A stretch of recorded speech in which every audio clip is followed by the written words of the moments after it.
अब है state and prove Gauss theorem in electrostatics. बताओ क्या है गॉस थ्योरम इलेक्ट्रोस्टैटिक्स में। Prove that electric flux phi passing through a closed surface is 1 upon epsilon naught times of the total charge q bounded by the surface. Find the total electric flux passing through surface। a बराबर दे रखा है 4j metre square, यानी कि वो तो 4j में है, और इलेक्ट्रिक फील्ड है E बराबर 14I plus 3j minus 4k। अब देखो सबसे पहले तो इलेक्ट्रिक फ्लक्स होता क्या है। जितनी भी अगर हम किसी चार्ज के चारों तरफ एक एनक्लोज सरफेस एरिया बनाएं तो उससे निकलने वाली सारी इलेक्ट्रिक फील्ड लाइंस की मात्रा को, यानी कि amount of electric field lines passing through all the surface, है ना, from the enclose surface is called electric flux. यहाँ डिफाइन करा गया इसको इस तरह से, the total number of electric force lines passing through perpendicular direction of a surface from an imaginary surface placed at an electric field is called electric flux enclosed within the surface, denoted by phi E. The Gauss theorem.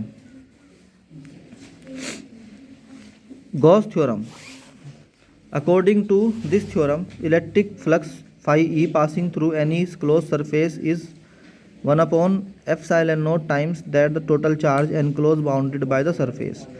So electric flux phi E बराबर आ गया Q into 1 upon epsilon naught. So it has become 1 upon यानी Q upon epsilon naught.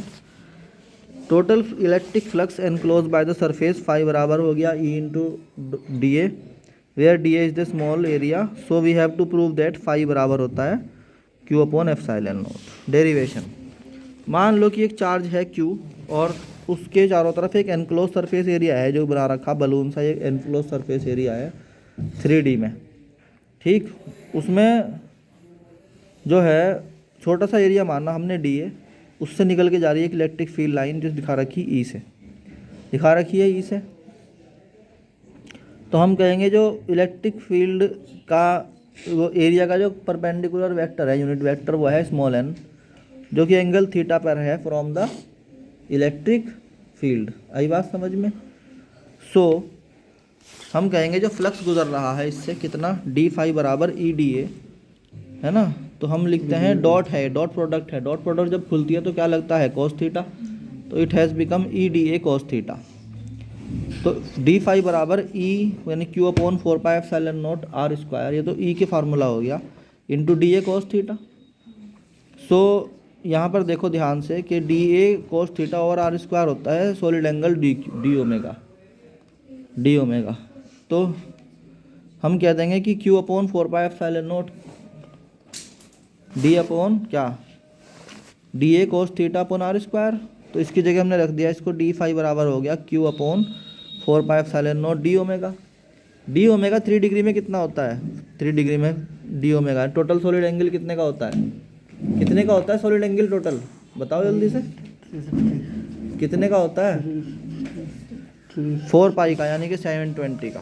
सो D omega हो गया integration of d omega equal to 4 pi. तो सब कुछ कटने के बाद वहाँ बच गया, डी ओमेगा की जगह 4 पाई रखेंगे तो 4 पाई से 4 पाई चला गया, तो फाई बराबर Q upon epsilon naught. Gauss theorem equal to phi equal to Q upon epsilon naught होती है, इसको याद कर लो, ठीक। अब है hence given this is Gauss theorem.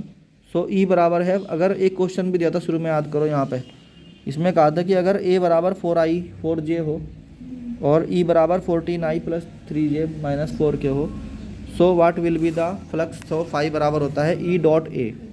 Dot product में I वाला I से मल्टीप्लाई होता है, J वाला J से।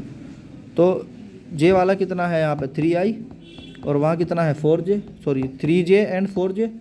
बाकी तो वहाँ पे कोई है ही नहीं कंपोनेंट, सब खत्म हो जाएंगे, बचेगा 12 न्यूटन इंटू मीटर स्क्वायर पर कोलाम। आ गया समझ में। ये हो गया तुम्हारा क्या, Gauss theorem and it's prove हो गया।